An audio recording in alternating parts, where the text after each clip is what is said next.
name is Tom Homan. For a year and a half, I was the Director of U.S. Immigration and Customs Enforcement for the Trump administration. Under our guidance, the border was secure. It was the most secure border in this nation's history. But now,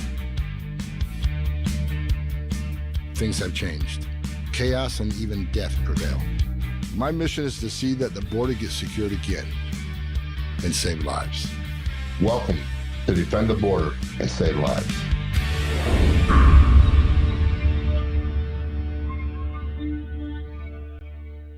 Mr. Homan, is there a crisis on the border? Of course. And has there been a crisis there for a long time? Yes. How did we get to this point where we take children out of mothers' and fathers' arms? Here is the memo that I would like to submit to the congressional record. It seems like this is the source of it. Mr. Homan, your name is on this. Is this correct? Yes, I signed that memo. And so the recommendation of the many that you recommended family separation. I recommended zero tolerance. Which includes family separation. Zero tolerance was interpreted as the policy that separated children from their... If I get arrested for DUI and I have a young child in the car, I'm gonna be separated. When I was a police officer in New York and I arrested a father for domestic violence, I separated that. Mr. Homan, with all due respect, legal asylees are not charged with any crime.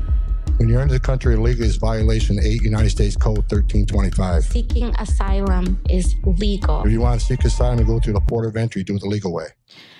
The Attorney General of the United States has made that clear. Okay.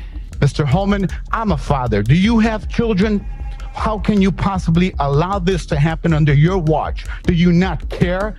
Is it because these children don't look like children that are around you? I don't get it. Have you ever held a deceased child in your arms? First of all, your comments are disgusting.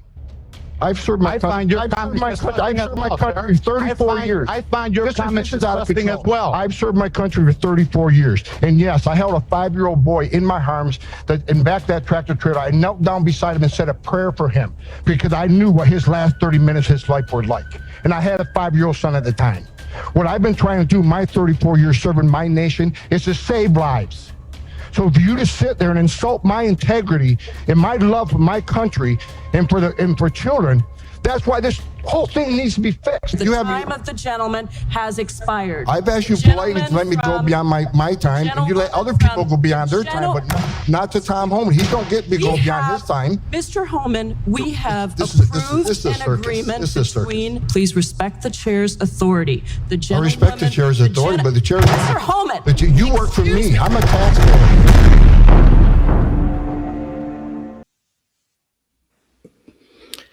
Good evening. Today is July 24, 2023, and this is the 159th episode of New Paradigms. I'm your host, Sargis Sangari. The video vignette, which you saw at the beginning of our show right now, is from the newly released documentary drama that is titled Dead County and the River of Broken Dreams.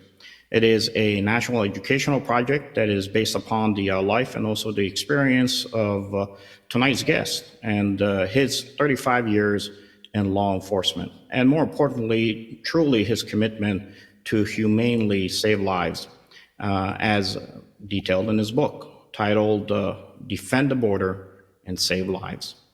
Before I bring my tonight's guest and before we begin our deep dive discussion of the crisis at the America's southern border, a quick word from our sponsor, Epoch Times. We are being censored. America's news outlets no longer provide the truth. 90% of news outlets in the United States are controlled by 6 corporations. They're not out to tell you the truth of what's happening. They're out to tell you the picture of the world that they represent. The mission of the Epoch Times is to chase the truth, to ground all statements in facts, and prevent people from being misled. The Epoch Times is independent. We're not controlled by any special interest, and we never will be.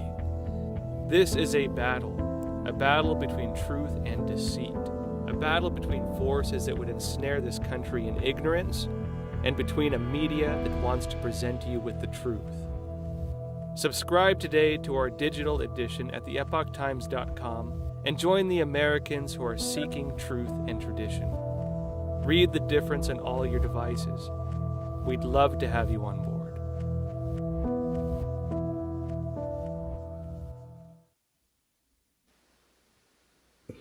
My guest tonight is Thomas D. Homan. Mr. Homan was appointed by President Trump on January 30th, 2017, as the Acting Director of U.S. Immigration and Customs Enforcement, better known as ICE. He remained the Acting Director until his retirement on June 30th, 2018. Mr. Homan is currently the CEO of Border 911 and a visiting fellow at their Heritage Foundation. Mr. Homan, it is a pleasure to have you on the show tonight. Welcome. Hey, thanks for having me. I appreciate it. Mr. Homan, I know we have a lot of questions to go through today because I do know that our viewers want to kind of do the deep dive based on your knowledge and what you've seen from the border. And it's really tied to everything that you have in that docudrama. But I do want to start off, if possible, begin our discussion tonight so that our guests can have a sense of who you are as a person. And I wanted to open up with the question of what was that drove you to have the decision of wanting to join the Customs and Border Protection, or CBP? Well, look, I grew up in a small town in upstate New York. Matter of fact, I'm up here right now until tomorrow. I'm heading back to D.C. But my grandfather's a cop. My father was a cop. I always knew I wanted to be a cop, and that's how I started. I started as a police officer up here in upstate New York. Then I became a Border Patrol agent. Border Patrol was up here on the northern border.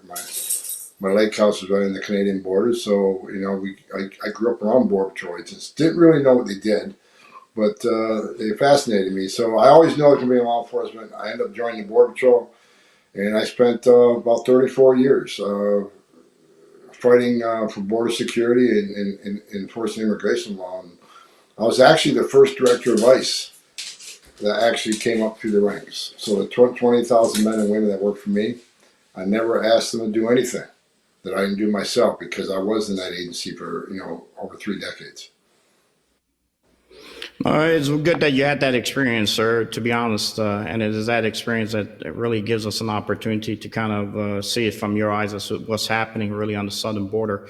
But if you could, how would you describe the current state of the security and the humanitarian situation at the southern border? And I would say, from my perspective, more importantly, from your perspective, what is the most important link between our current border issue and the long-term national security of the United States?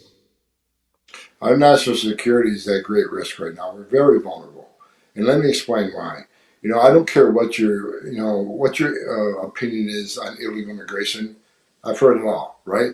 It's a very emotional topic, very controversial topic. I know I've been around doing it for over 34 years, but it isn't just about illegal immigration anymore. It's about border security.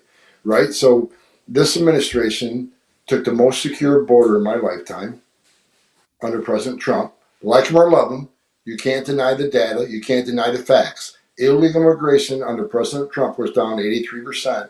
It was at a 45-year low. Facts. Whether you like the man or not, that is a fact.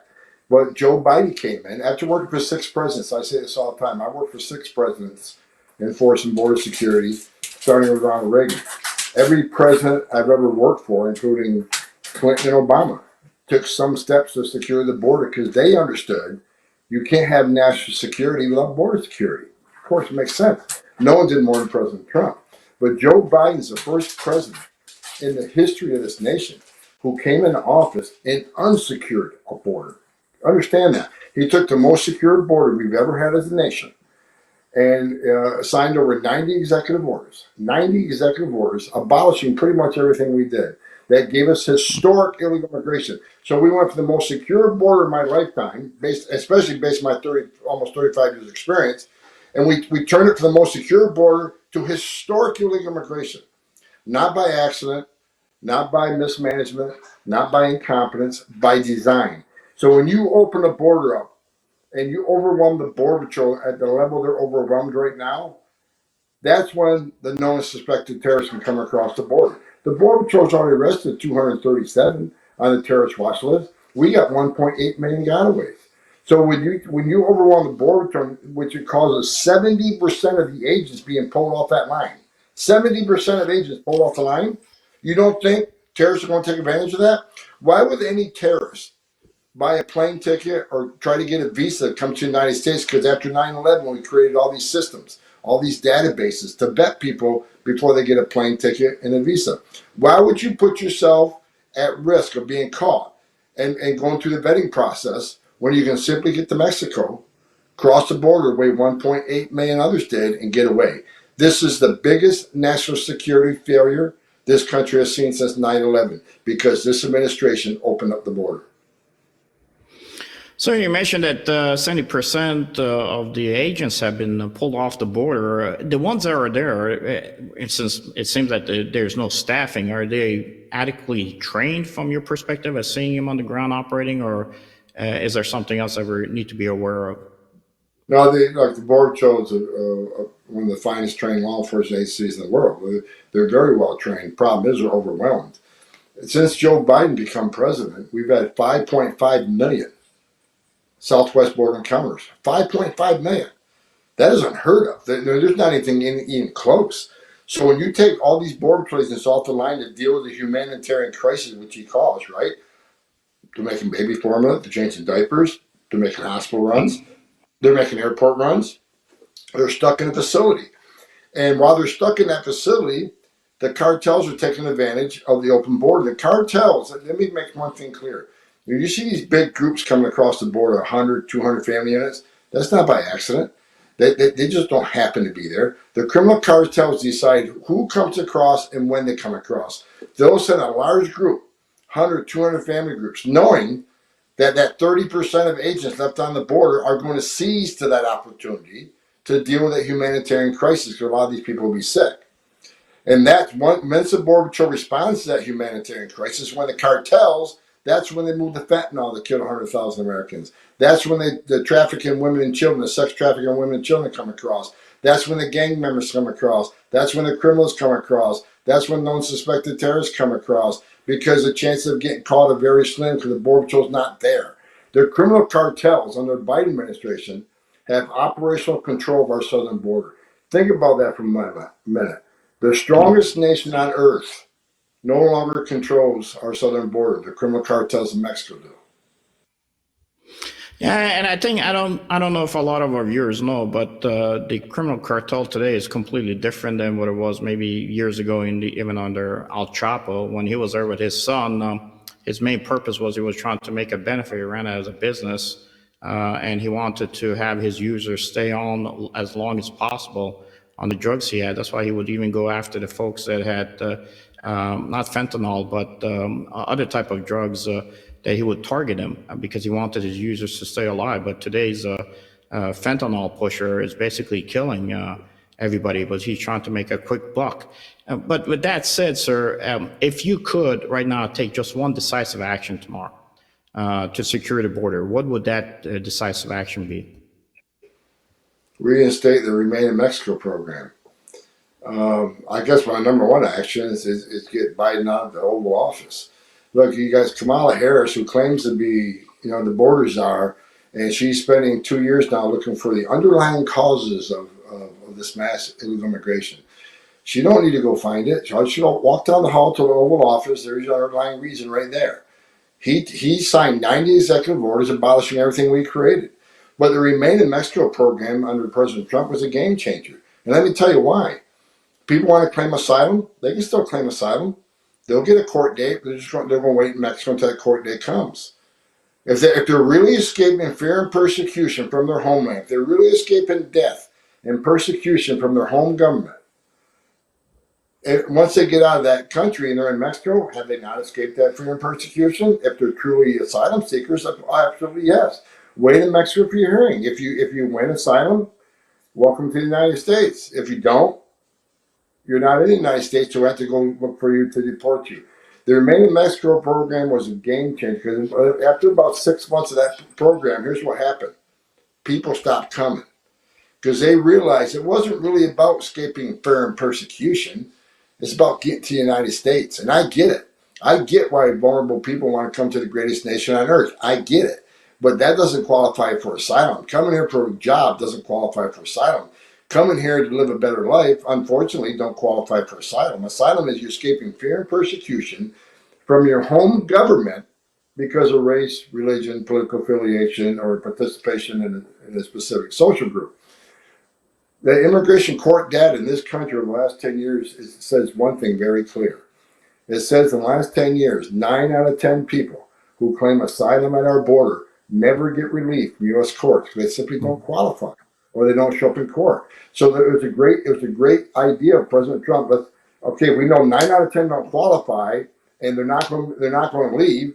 Let's keep them out of the country until their hearing. If they win the hearing, welcome. If they don't, we don't have to go find them and remove them. And the process could take 5-6 years. In 5-6 years, I got, one USC kid or 2 USC kids while they're here illegally. Then when we do find them and want to deport them, then all of a sudden everybody's up in arms. Why'd you deport that guy with 2 USC kids? Well, he didn't have 2 USC kids when he came to the country. He didn't have 2 USC kids when he lost his case. He went into hiding, decided to have 2 USC kids. Now, does that mean he's immune from our laws? Does that mean he has the amnesty? Does that mean the federal judge who ordered him deported means nothing? Because if that's the route we're going to take, then shut down the immigration courts too. Because obviously the immigration courts really won't mean anything. You can't demand due process. You can't demand the right to claim asylum, but not accept the final decision of the court. That's the way the system works. No, I think it's unfortunate. Americans are good-hearted, and the women and children issue is used as a Trojan horse for the ones who want to use them to come in. And I know you mentioned that even you could seek asylum in other countries. I have friends who have been on the southern border, and they picked up documentation on the U.S. side where it shows that the person was granted asylum in Mexico, but they still cross the border, dump their paperwork and IDs, and then travel throughout the United States. I guess one question I would ask, because I know everybody's kind of referenced it, despite all the rhetoric that is out there, do you believe that a solid barrier, maybe in the critical places on the southern border, is still necessary, especially a reliable, continuous barrier? I would even say look at it from Imperial Beach out of California all the way down to maybe even South Padre Island in Texas. Where do you think we can maybe push, if not the current administration, the future administration, to have to deal with that?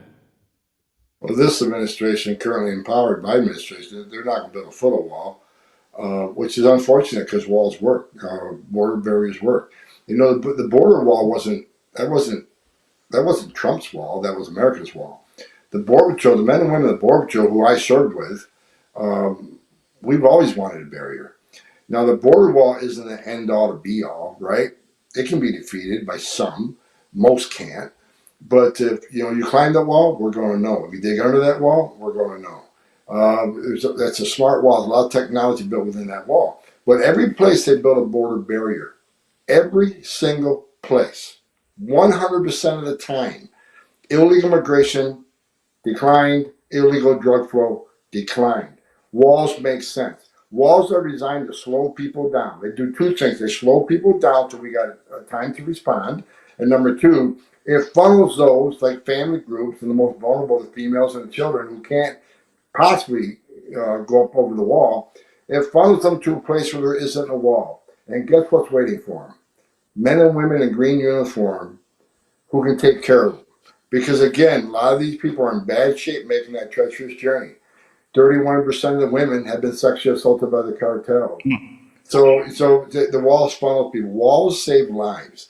And when the Biden administration came in and said, we're going to stop the wall because the wall isn't effective, wall doesn't work, they lied to the American people. Jen Psaki, the White House spokeswoman, stood there and said they stopped building the wall because it wasn't effective. She lied to the American people. You can go to the cbp.gov and look at every place they built a border barrier and show the reduction in illegal immigration, illegal drug flow. They don't want to stop it, but walls work. And people say, well, Trump didn't build 465 miles wall. Some of that wall's replacement wall. You're damn right. Some of the prior barriers were dilapidated, but what the Trump plan was, where does the Border Patrol want the wall? Do we need to fix this barrier first before we add a new wall here? If so, tell us. And that happened many times. So some of the dilapidated barriers were replaced, but it was new wall. And the reason we did it is because the Border Patrol was having a problem with that dilapidated infrastructure. So the wall was built exactly where the Border Patrol wanted. President Trump built exactly the wall they wanted. because when we brought like 10 or 12 companies came to San Diego. They all built prototypes of what they think the wall should look like. We liked something on this wall. We liked something else on this wall. So the men and women in the board said, no, I like this factor on this wall. I like this option on this wall. So we took all these prototypes and came up with the one that made sense. The wall that Border Patrol wanted, the wall that they tested and tried to climb and try to dig through and try to drill through. So President Trump built the wall. The men and women, the professionals who are on that border 24/7, he built the wall they wanted and where they wanted it. That's one of the things that made him a great president. Oh, look, border walls do work. I mean, I was in the Army for 20 years. Every time I put a barrier up, I knew it helped me out, be successful.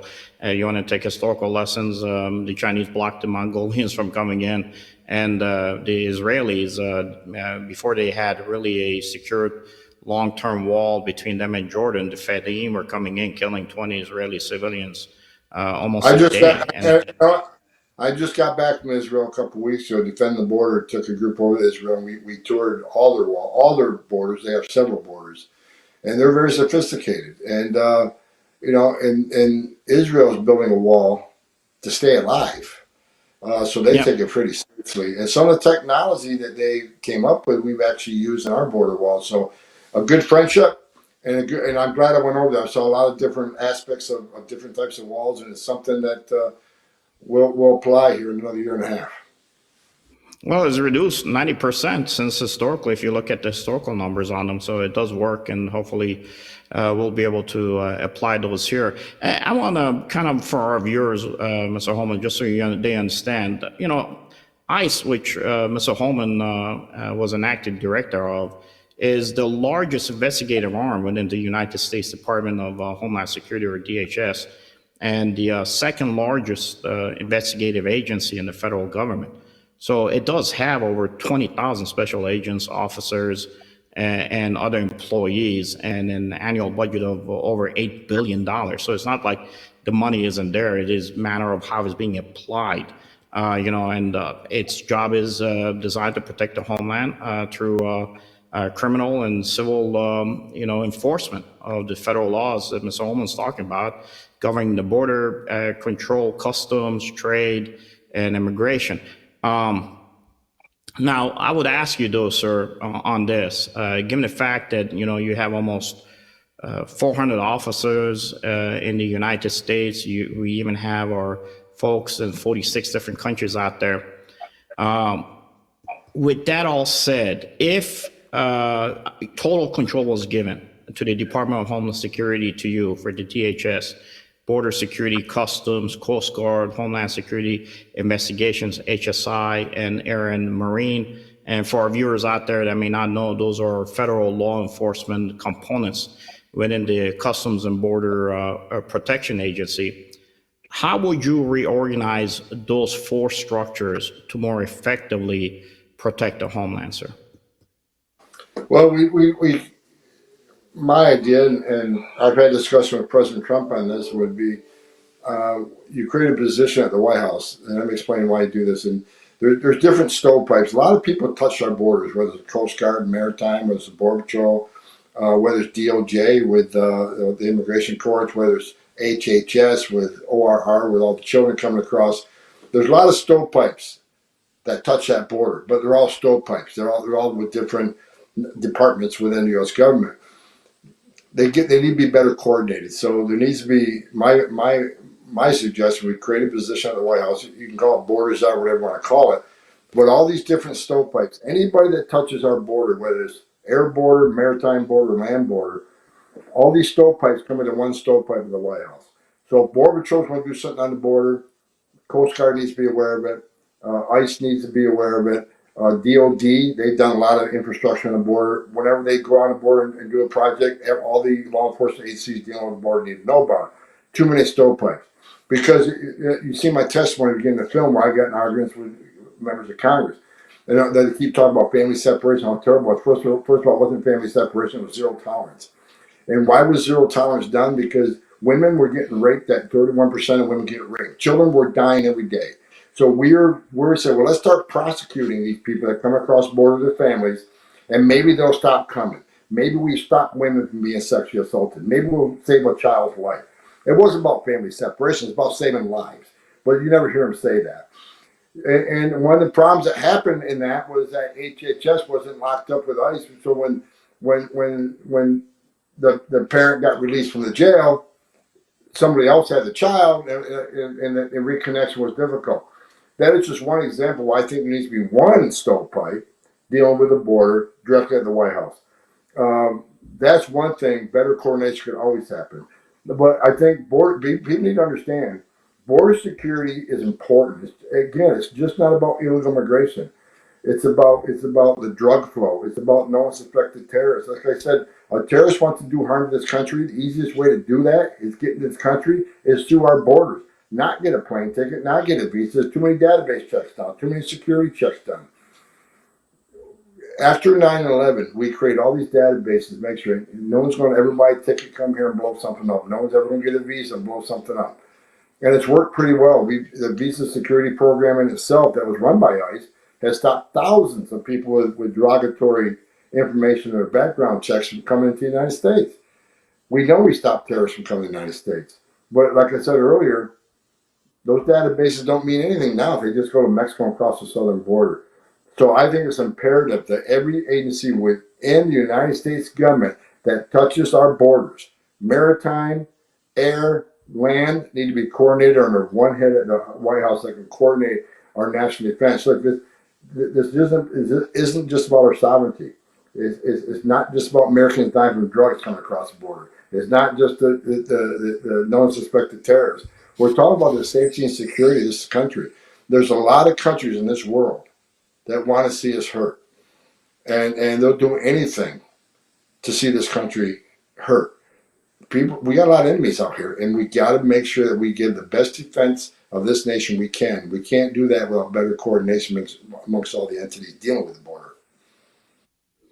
Well, look, most of the fentanyl is coming in. You have Chinese chemists behind it, so it is a reality. And I don't even know if we're ever going to be able to work with Mexico to be able to have one lead or one head in Mexico that's going to control the drug cartel, that we can have our foot on their neck and be able to at least control what is happening coming to the border. But it is what it is currently. We did it.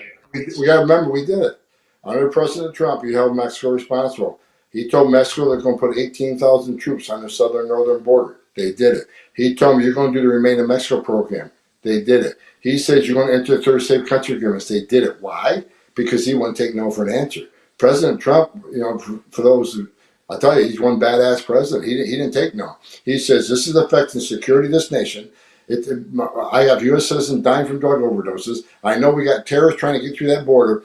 You're going to do your job, Mexico, or I'm going to tariff the hell out of you. It's going to cost you billions of dollars. They came to the table. The three Central American countries, El Salvador, Guatemala, Honduras, they didn't want to participate. He said if you don't participate and take security of your own border seriously and enter the third safe country agreements, I'm going to take your international aid away.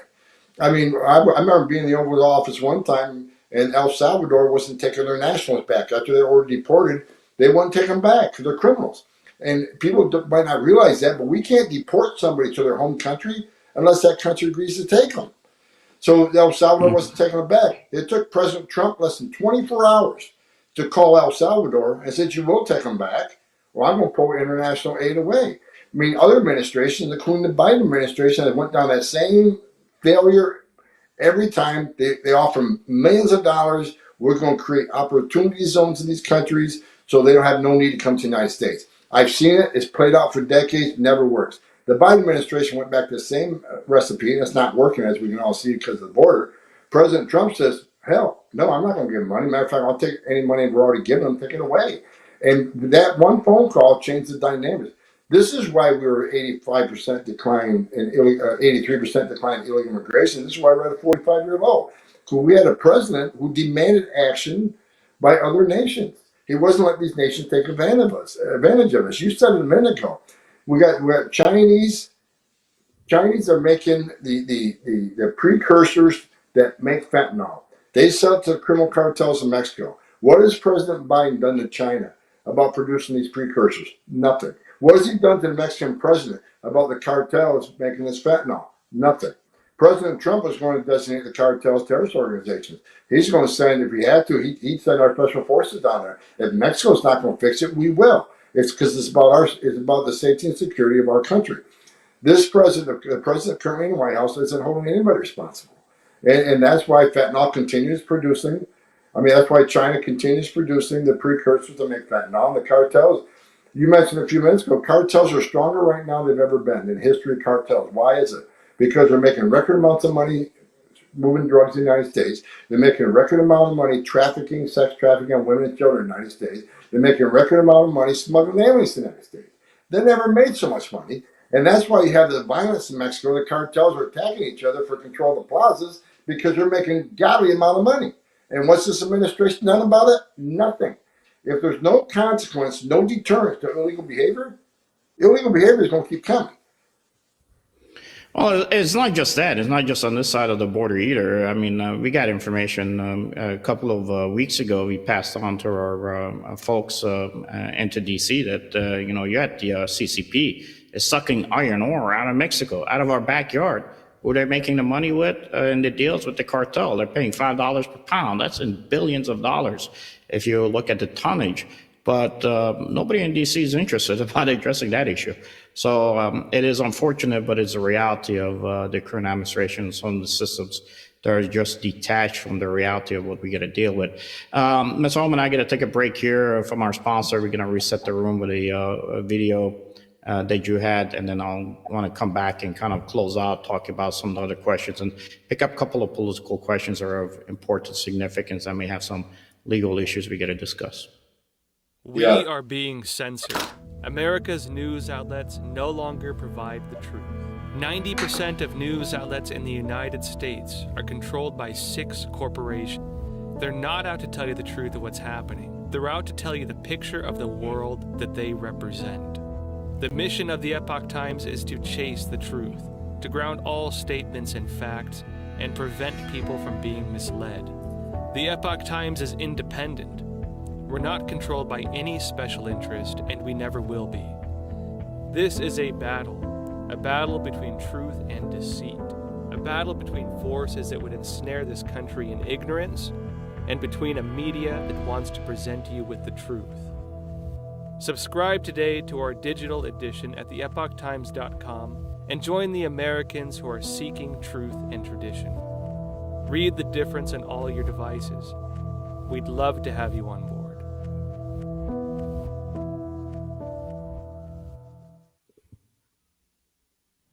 Mr. Homan, I'm a father. Do you have children? How can you possibly allow this to happen under your watch? Do you not care? Is it because these children don't look like children that are around you? First of all, your comments are disgusting. I've served my country. I've served my country for 34 years. I find your comments this is out of control. as well. I've served my country for 34 years. And yes, I held a 5-year-old boy in my arms in back of that tractor trailer. I knelt down beside him and said a prayer for him because I knew what his last 30 minutes of his life was like. And I had a 5-year-old son at the time. What I've been trying to do my 34 years serving my nation is to save lives. So for you to sit there and insult my integrity and my love for my country and for children, that's why this whole thing needs to be fixed. I started in Border Patrols in 1984. I've done this a long time. I've worked for 6 different presidents. And I'm going to be honest with the people that come to these events, how this administration has changed the course of immigration enforcement to all new lows. It's just not about illegal immigration anymore. It's about criminals, it's about terrorism, it's about drugs. The strongest nation in the world no longer controls the southern border, which has resulted in historic illegal immigration, historic drug flow, historic sex trafficking of women and children. This can be stopped. We've done it before. I spent 34 years trying to secure the border, trying to save lives.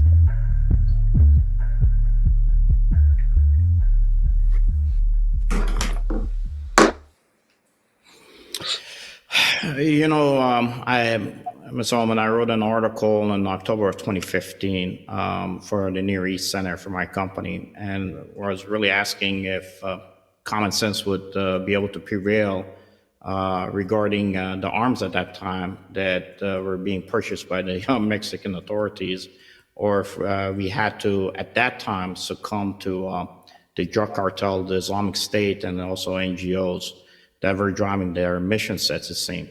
And we're talking about now, almost half a decade prior.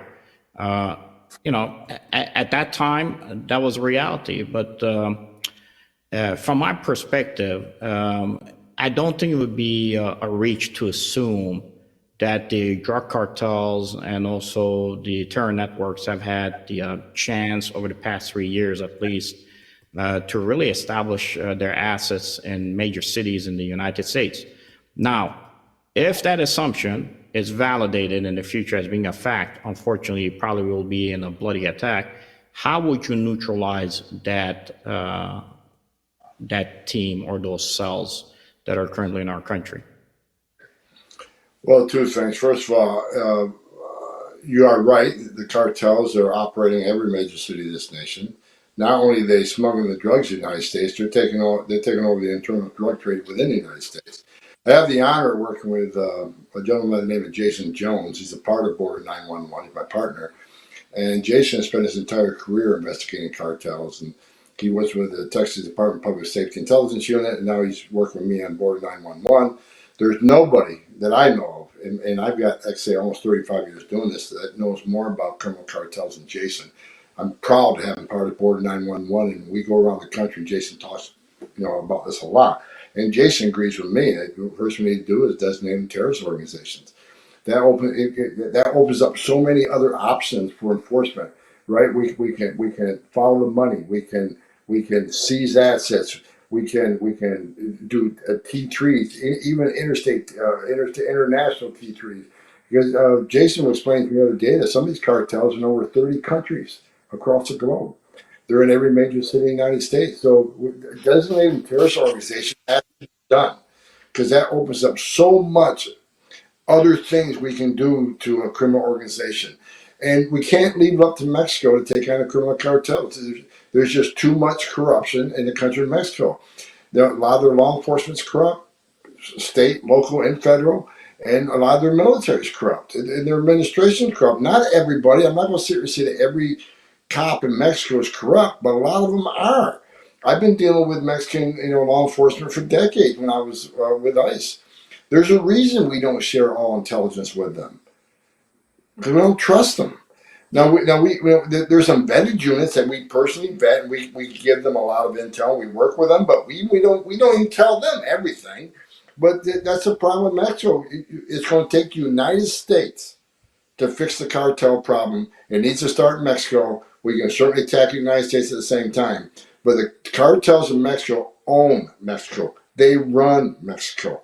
They run the military. They run law enforcement. They run a lot of the administration.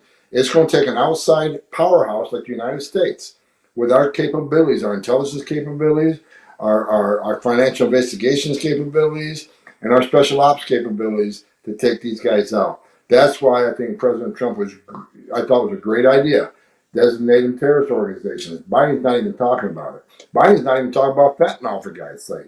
He hasn't done this damn thing to slow the flow on the border. I mean, right now they're saying the border crossings are down 70%. They're lying still to the American people. They're not down. They're just bringing thousands through a port of entry every day, so they don't have to count them as an illegal entry. That's what they're doing. They're abusing the asylum laws of this country and the parole laws of this country to lie to the American people that illegal entry is down. Bottom line is, thousands of illegal aliens are entering this country every day. Not only just between the ports of entry, but through a port of entry with the hand of this administration. This administration is complicit in bringing thousands of illegal aliens to this country every day. I've never seen an administration do that. This administration is lawless and needs to be held accountable. Is there anything in our authorities or authorizations that says that you can't sign a treaty with Mexico to have our Border Patrol folks be able to interdict the folks coming out of South America on the southern border of Mexico rather than facing them on the Mexican-U.S. border?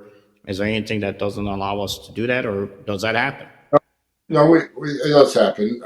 When I was the ICE director, we got quite a few special agents assigned down in Panama.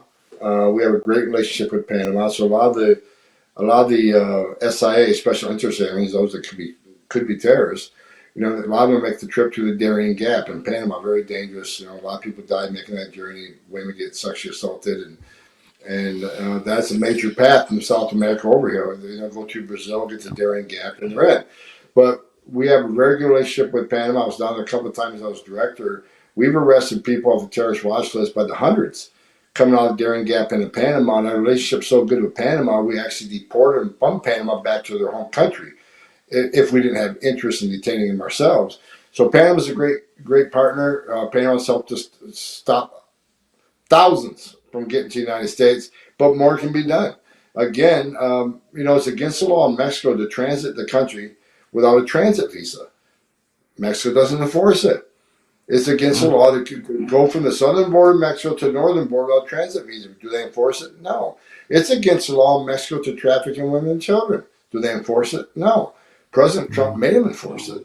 But this administration has no accountability. They're not setting up a system of consequences. They've sent a message to the entire world. If you get to our border, you can cross our border, make a fraudulent claim to asylum. You won't be detained. You'll be released. We'll fly you to the city of your choice. We'll give you work authorization for 5 to 7 years while you work through your court case. And the 9 out of 10 of you that will fail your case get an order removal. No one's looking to deport you because the Secretary of Homeland Security has said being in the country illegally is not enough for ICE to go look for you. So this administration does everything they can to bring as many people to this country as possible, and they're not apologizing for it. They're not ashamed of it. And I've said it many times. This administration has done one thing, and I dare anybody to give me one thing they've done to slow the flow. That's legal. Now they slow the illegal entry between the ports of entry. Why? Because they got this illegal program to bring illegal aliens to the port of entry, which they will lose in court. 20 states filed a lawsuit against them. They will lose it once it gets to court. We just got to hope it gets to court quickly. We're going to have a couple more million illegal aliens in the United States. We already got nearly 3 that they brought in since he's been president. Yeah, I have to ask because it seems like, when we're talking about relationship with other countries and how we got to work together, I guess what is the relationship, if there does exist, between now our Department of State, the NGOs are working with the illegals and Central America and the cartels? What have you seen that says that the link is actually defined over the past 3 years to a point it's become a processing center? It's a joke.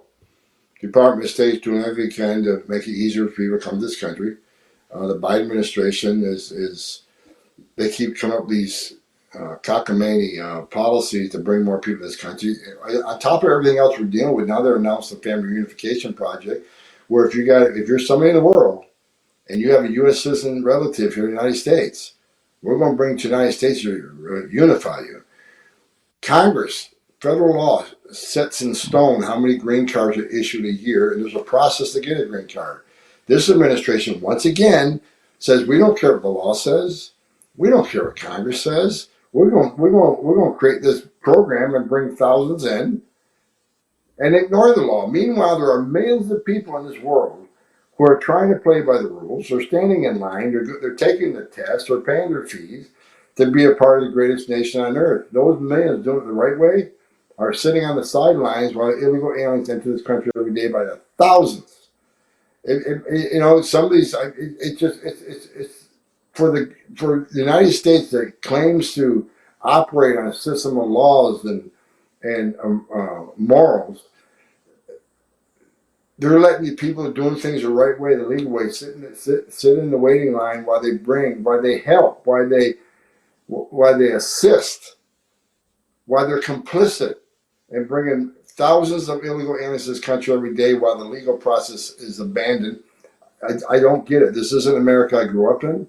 I've never seen administrations. The politicians always stretch the truth. They kind of twist the truth. But I've never seen an administration that outwardly lies to the American people about what they're doing. I've never seen an administration just constantly ignore the laws enacted by Congress and signed by a president and federal statute. Just ignore it. So it doesn't mean anything. They've had Supreme Court rulings against them on immigration, and they've ignored the Supreme Court. The Supreme Court told the Biden administration, you must re-implement the Remain in Mexico program. They didn't. They don't care what the Supreme Court says. Name another administration in the history of this nation who looks at the Supreme Court and just said, nah, I'm not going to listen to that. I don't care what your decision is. They've done the federal courts, they've done this to the Supreme Court. They don't care. They're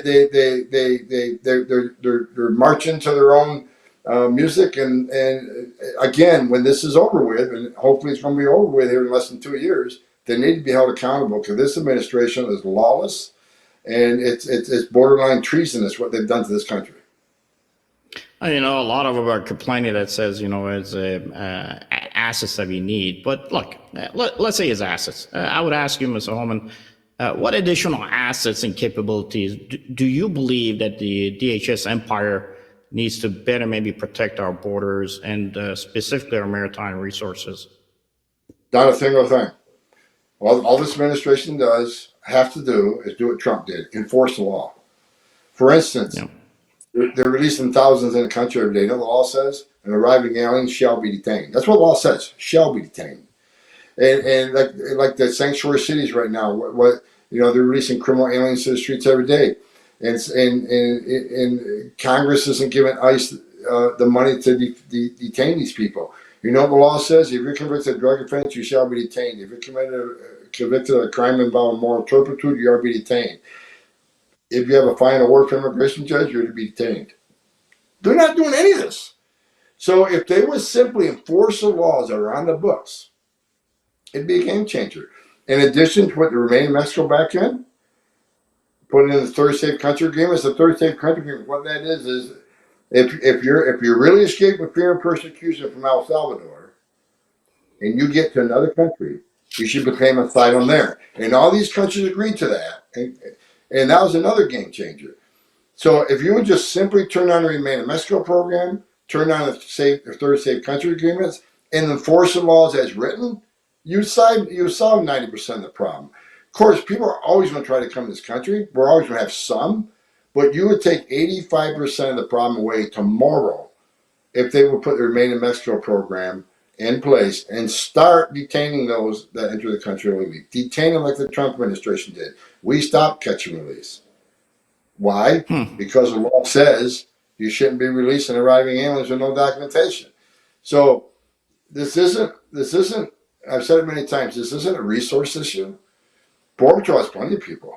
But why are they overwhelmed? Because the Biden administration is not enforcing the law. If they didn't enforce the law and detain these people, so Border Patrol wasn't spending 70% of their workforce processing them to release them, they'd be on the line vigilant and seizing more drugs and rescuing more women.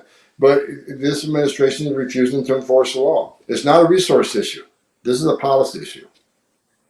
Well, it's a policy issue because, look, I look at it from a Department of Defense perspective. You know, the DOD itself right now and the U.S. Northern Command has access to and also control over a very different, sophisticated civilian surveillance assets and are out there. But, you know, the administration says that they're not able to maybe coordinate those. But then I would ask, okay, how can you use those type of assets to better leverage maybe from the DoD side for kind of a total dominance awareness of our borders and specifically our maritime protection zones? I guess I'll put that question to you in case we have a change in administrations in the future, sir. How can you, if you're given those assets, how can you go ahead and leverage those in a future administration to do a better job of protecting the border? Well, what Trump did, I mean, our DOD was very involved with infrastructure building on the southern border. And of course, you got a Coast Guard who's very involved with maritime smuggling. Maritime smuggling is at an all-time high also.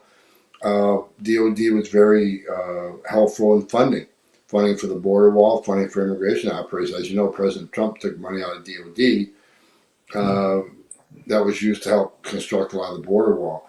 The Department of the Army it was down there helping the engineers helping to build a wall, design the wall. DOD has a close relationship with border enforcement. They're a frontline defense in defending this nation. They can also, do a lot of patrols on maritime and in the open waters to assist the Coast Guard. The military can help set up blockades from dangerous precursors of fentanyl leaving China. I mean, DOD will play a big role in the next Trump administration, which is coming. I think you see President Trump bring DOD in. I welcome it. I look forward because I mean this when I say it. I know there's people out there that don't like Trump. I didn't agree with everything President Trump has ever said or done. I don't think I agree with anybody with everything they've ever said and done, including relatives. But I can tell you, our country is never safer than it was under President Trump. Our border was never more secure than it was under President Trump. And I gave my commitment. He comes back, I come back. And when I come back, we're going, like I said before, we're going to partner with DOD. We're going to partner with HHS. We're going to partner with DOJ. We're going to take all these stovepipes and bring them straight to the White House under one command, so everybody's operating cohesively in one unit. It's one team, one fight. And we'll secure the border. We'll secure the border in 90 days once the President Trump gets back in office. And why? Because it was simply dust off the Trump plans that we already proved work. And you'll hold these countries responsible. So I'm looking forward to it. Let me ask you, if there's a governmental organization maybe our viewers aren't aware of besides the one you mentioned, is there any other governmental organizations that can now, at least for the next couple of years until there might be a change in command, or any non-governmental organizations that are out there that could be really helpful in the effort to at least try to counter what is happening at the border? Well, I would, if I was the President of the United States, I'd tell the United Nations stop sending millions of dollars to help illegal immigration. You got the Office of Immigration, Office of Migration, spending millions of dollars helping people make that trip to come to the United States. They're down there handing credit cards out to the people that want to enter the country illegally. I'd hold the United Nations responsible. As far as the NGOs under this administration are making billions of dollars. Why? Because they're when people cross the border, they turn to the NGOs to care and feed for them. They'll put them in a hotel room at $300, $500 a night.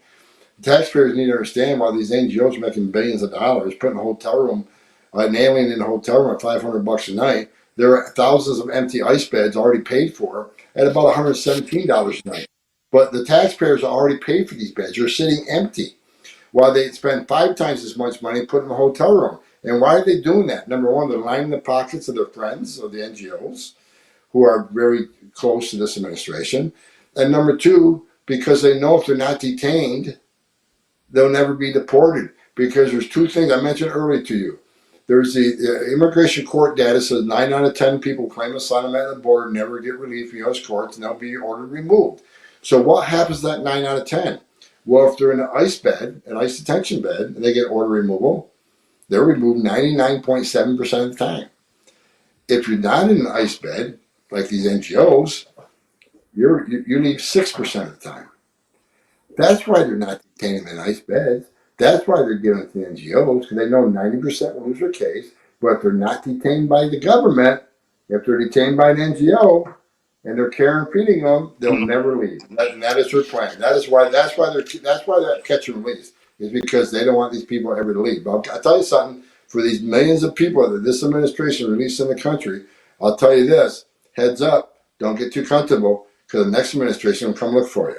You can't demand due process and not accept the final decision of the court. And we're going to make sure on the next administration that the decision of that federal court are going to be upheld. We're going to come for you. We're going to detain you. We're going to remove you, because that's what the legal system said we have to do. I have a couple of questions as we're getting close to the end of the show, but I think they're important. These fall into the political arena. The first one is that there was a FOIA request that showed that although Secretary Mayorkas was confirmed, of course, by the Senate, he has not taken an oath of office. I'm not sure from my position if the position that he is holding is a senior executive service position, but if it is there any legal issues that do affect the enforceability, I guess for the better term, of his directives under the law? Well, he's lost in court several times. I'm involved in a couple organizations, the Immigration Reform Institute. I'm also working with a few other organizations. We have sued the Biden administration. We've sued Secretary Mayorkas. We're winning 95% of them. So he's been sued in court, but I think Secretary Mayorkas, I've been saying it for 2 years, needs to be impeached. He needs to be impeached for a number of reasons.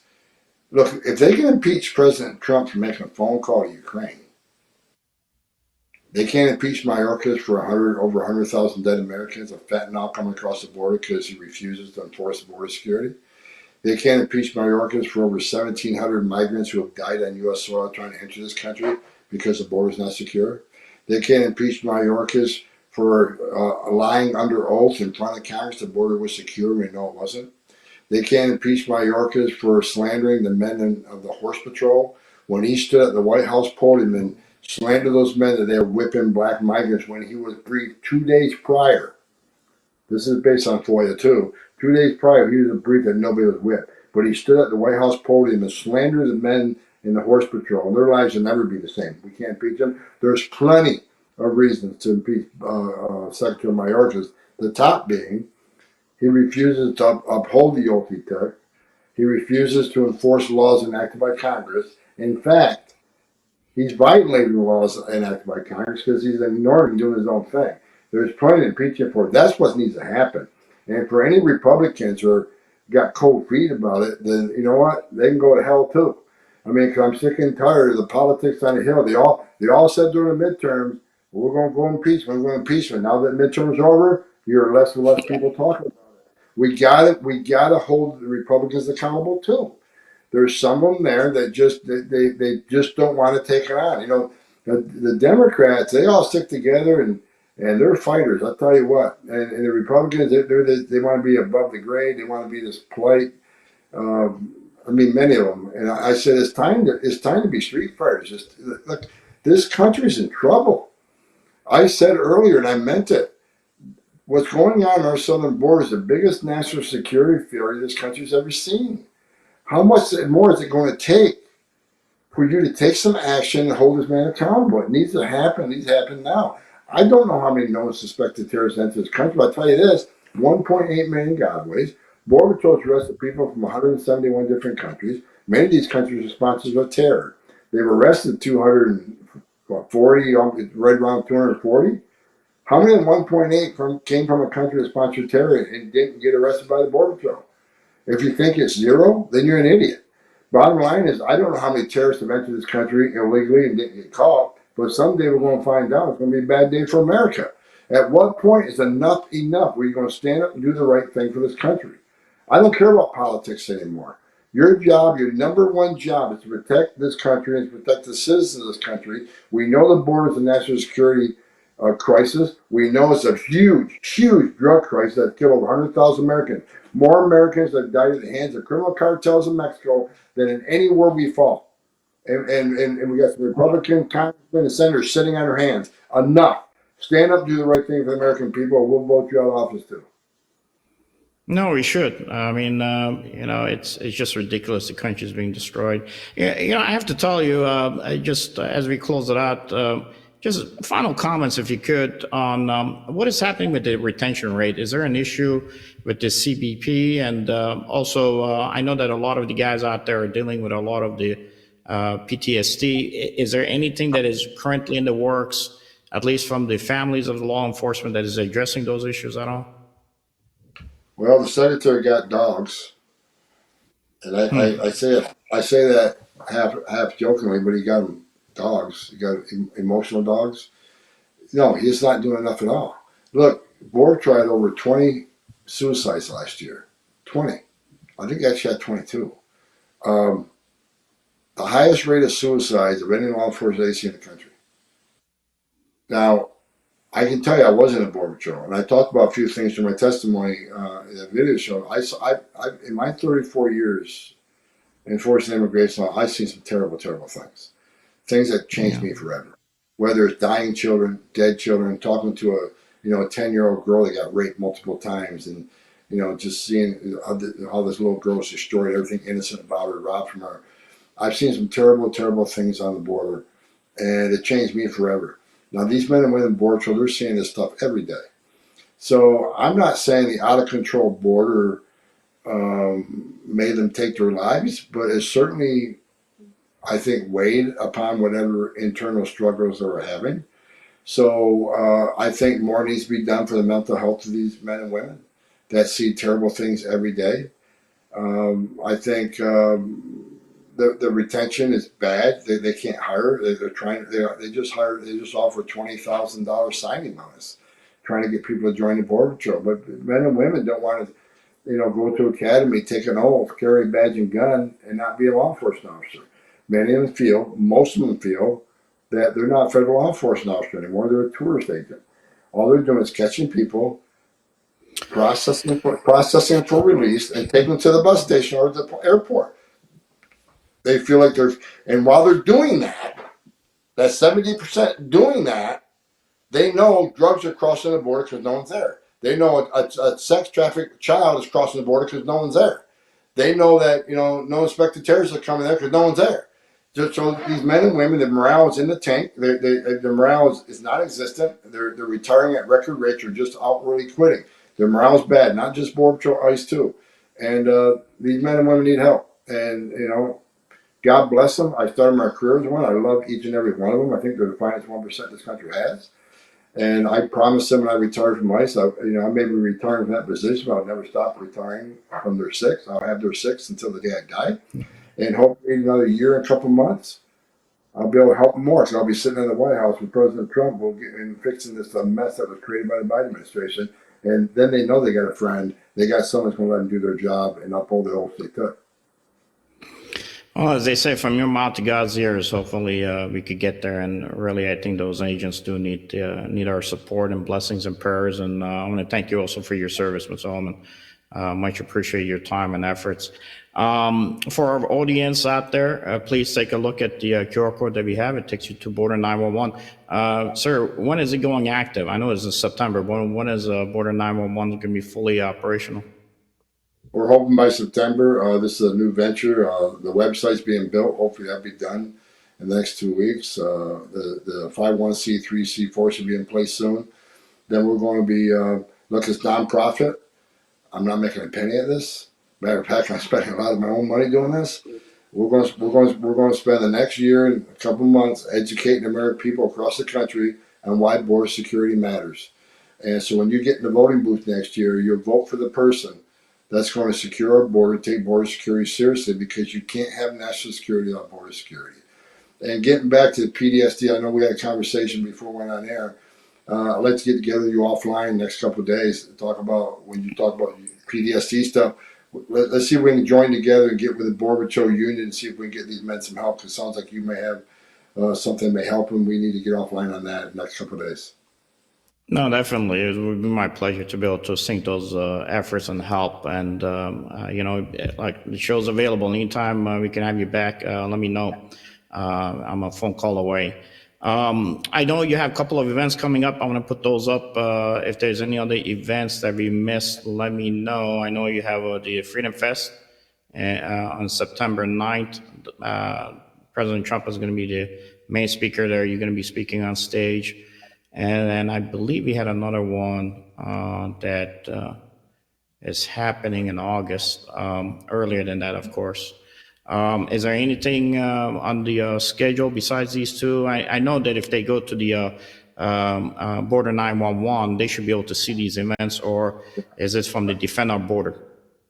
Well, Homeland Strategic, HomelandStrategic.com is my website, my business website, and events are on there. The Border 911 website, hopefully it'll be up and running next 2 weeks. People go, matter of fact, they go to border911.com. You can actually sign in and get notified when the website's going to be live and how you can participate. So don't wait for the website to go live. You can go to border911.com now and sign up, and then you'll be notified of upcoming events. You'll be notified when the website's live. You'll be notified of all our actions nationwide.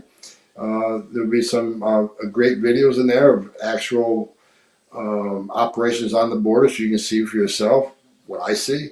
So it isn't just hearing from me, it isn't just reading in the newspaper. We're going to have videos on there. You can see the action on the border, so you clearly understand this border is out of control, and this border is a massive failure, and it's putting our national security at risk. We'll have plenty of videos people can watch and see that Tom Homan speaking the truth. The border is not fixed. The border is not as secure as the Biden administration claims it will be, but we'll show them the truth.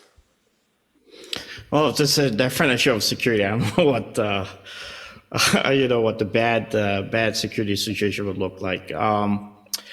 For our viewers out there, Ms. Homan, I want to thank you very much for coming. Like I said, we're available anytime you want.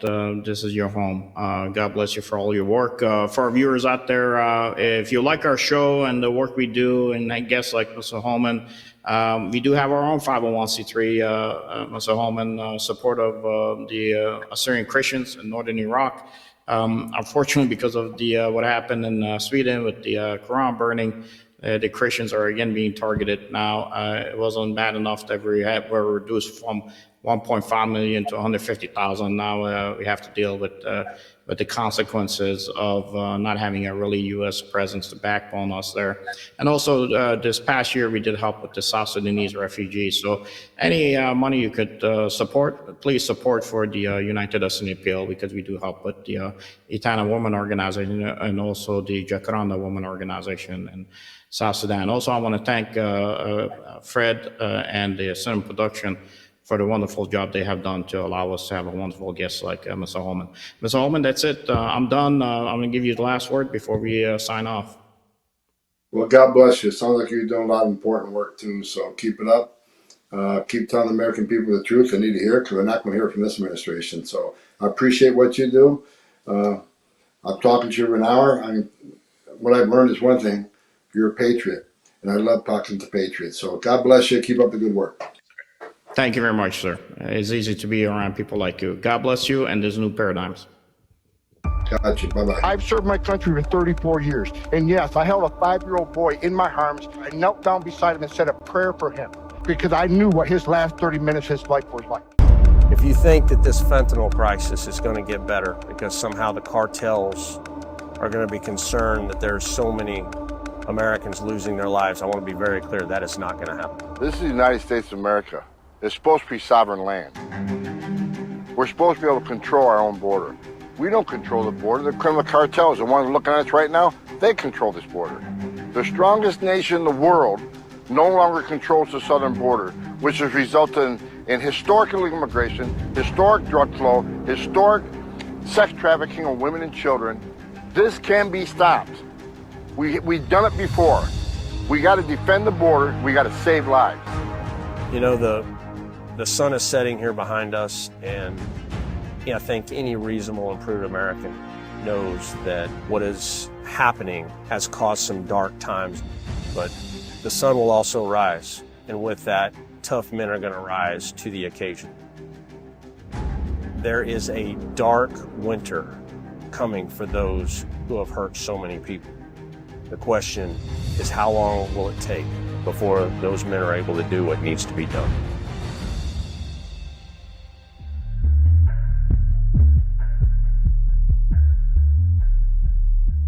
And I got the phone call saying there's a tragedy in Victoria, Texas, and I need to get down there and run the investigation. Authorities say temperatures reached 170 degrees inside the locked trailer. It was down Victoria, Texas. Then we got taken over to the crime scene. And when I got to the crime scene, I was walked through the crime scene by, I think it was a Texas Ranger. There's some dead migrants that fell out the tractor trailer onto the ground. And most of the dead migrants were in the trailer. So I hopped up to the trailer and did what I do as a criminal investigator.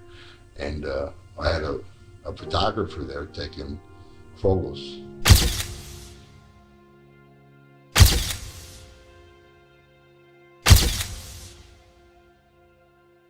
So I'm standing back to tractor trailer with 17 dead migrants, including a 5-year-old little boy that was underneath his dad. His dad had him cradled, almost like he was protecting him. So I walked around the back of that tractor trailer and one at a time, taking pictures of the position of the body and where they're located in the back of that tractor trailer. And the photographer, I told him that we're going to stay away from the child. We're going to save him for last. The reason I did that, because I could not handle it at the time.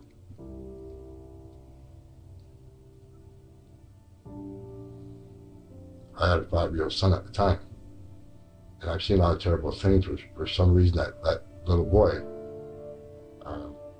hit me hard. So we saved him for last. And we finally did get to him. I knelt beside him, I put my hand down, and said a prayer.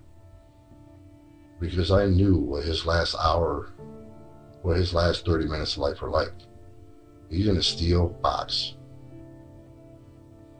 No light, pitch black, got up to 175, 180 degrees. Can't breathe.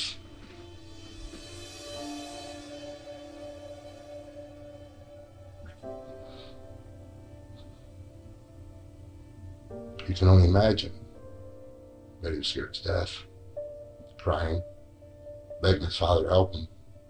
Father couldn't help him. You got to think what his father's going through, because his father put him in that position.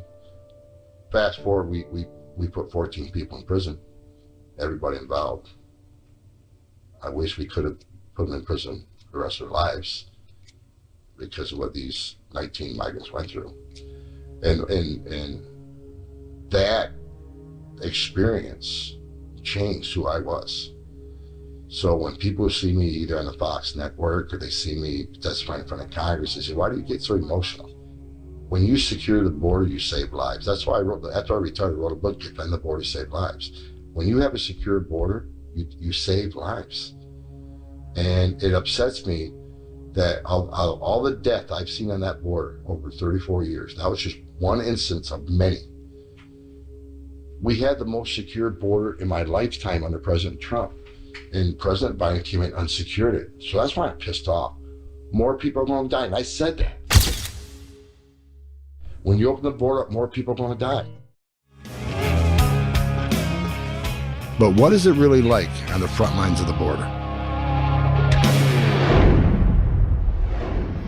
This is the Rio Grande. Under President Biden, it's turned into a river of broken dreams.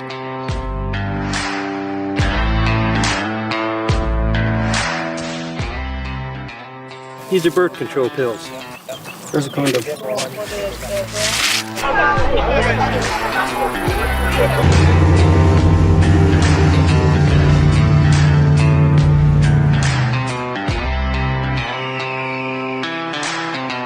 We don't know if they are the parents to these children or not. Right. Usually they will use them because they think that they'll get an easier access into the country, where at this point, all you have to do is walk up. It also points to the smuggling that is going on. There's a lot of smuggling going on. And why would you get smuggled if you could just come in and turn yourself in? Because they're trying to avoid detection, because they have criminal histories, because they have their links to the cartel or to gang memberships. The whole border crisis, there's nothing made up about the border crisis. We're getting attacked every single day. Nobody understands that this happens several times a day. Mark Garcia is a former Border Patrol agent who still lives in Eagle Pass. He was medically retired from the Border Patrol after he and his team saved 90 women and children from drowning in the Rio Grande. For his actions that night, Mark was awarded the Congressional Badge of Bravery. But you don't think that the Biden administration supports this? Oh, I know they support it. They have to. There's no way that these people are just showing up out of the blue saying, oh, I was just told to walk here. Every single one of my buddies is telling me right now, whenever they start the interview process, they're being told by the illegal alien, yo soy invitado. I'm invited. You need to hurry up, give me my paperwork, because your president invited me to come.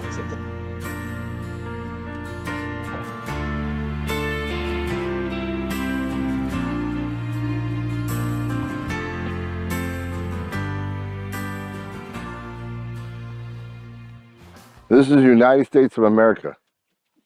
It's a shame what the groups have done to the land here with all the trash, clothing, All across the southern border of Mexico, see those residents sitting up high. We're being monitored right now. And they're going to decide when these groups pass, depending on where the enforcement activity is. Just mounds and mounds of clothing and trash as far as you can see. They know once they get here, they can dump this stuff because they'll be taken to custody for a few hours. The United States government give them new clothing, new shoes, new backpacks, and a plane ticket or bus ticket to anywhere in the United States they want to go.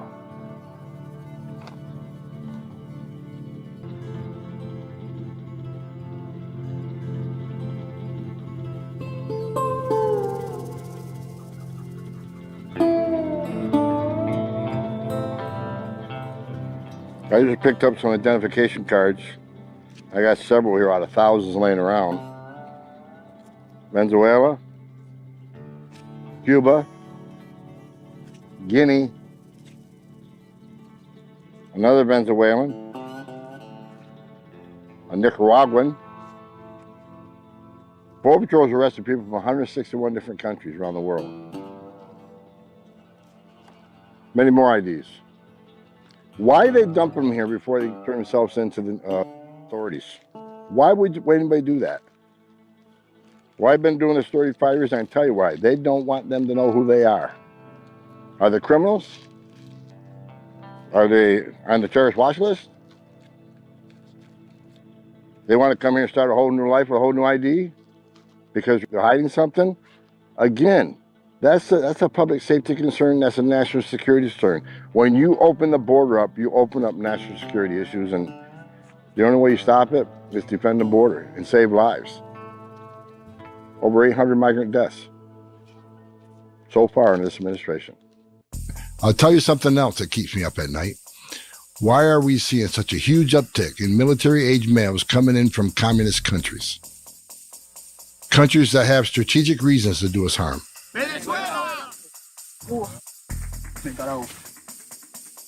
Soldados? El Danto, sí, señor. Ask him what his job was ocupado in the military. Yo soy chef y ingeniero. He's an engineer. Engineer? Sí, y chef. Chef? Sí, sí. And served in Matario too? He was a soldier. What do we see him? Sí serví, pero no. Sí serví, pero. He's being a little evasive. They're not telling us. How many trained soldiers are dropping their IDs at the razor wire?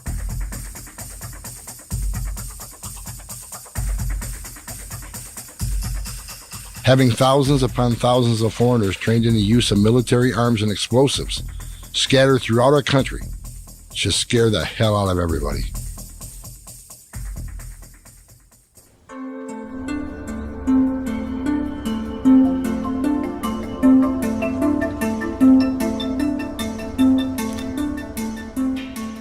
¿Tenéis niños?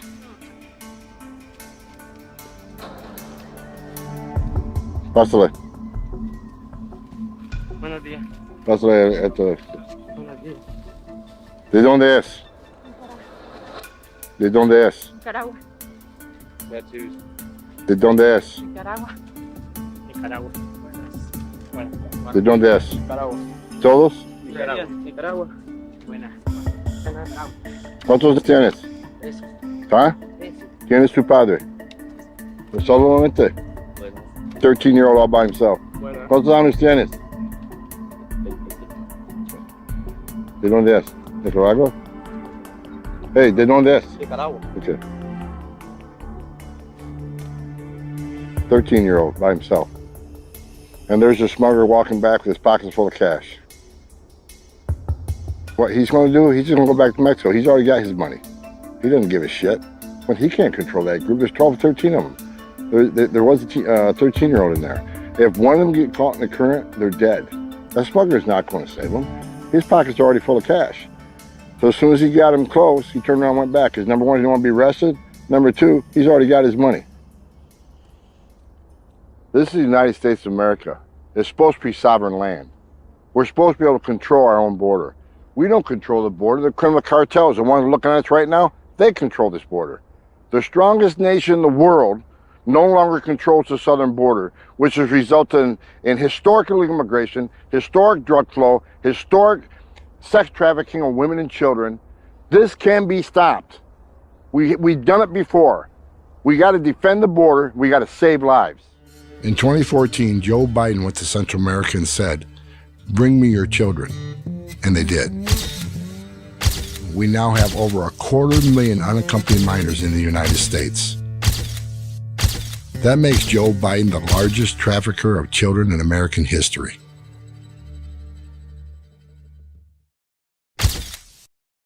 We are being censored. America's news outlets no longer provide the truth. 90% of news outlets in the United States are controlled by 6 corporations. They're not out to tell you the truth of what's happening. They're out to tell you the picture of the world that they represent. The mission of the Epoch Times is to chase the truth, to ground all statements in facts, and prevent people from being misled. The Epoch Times is independent. We're not controlled by any special interest, and we never will be. This is a battle between truth and deceit, a battle between forces that would ensnare this country in ignorance, and between a media that wants to present you with the truth. Subscribe today to our digital edition at theepochtimes.com and join the Americans who are seeking truth and tradition. Read The Difference on all your devices. We'd love to have you on board.